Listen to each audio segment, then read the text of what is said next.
In this video, I'm going to be showing you guys how you guys can log in into Vanguard. So for those people who do not know Vanguard is an investment management company, which means it gives you advice on what type of investment you should do and like what type of place you should put your money in. So basically it provides you investment, advices. All right. So if you guys also want to get investment advices, you can log in into Vanguard or create yourself a Vanguard account. So let's get into the video, which is on how you guys can log in into Vanguard. So before I show you that, I want you guys to hit that like and subscribe to our YouTube channel with notification on so you guys can get notified for a future video. And let's move on, shall we? First step is you want to go on where it says Vanguard over here. After you search for it, you want to click on where it says Vanguard over here.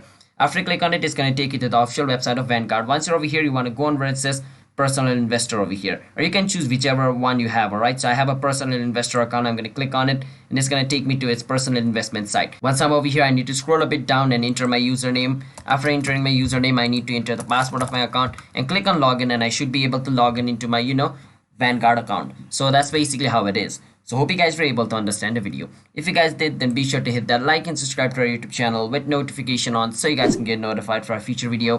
And if you guys have any question, you can ask us in the comment and I'll be happy to answer you guys.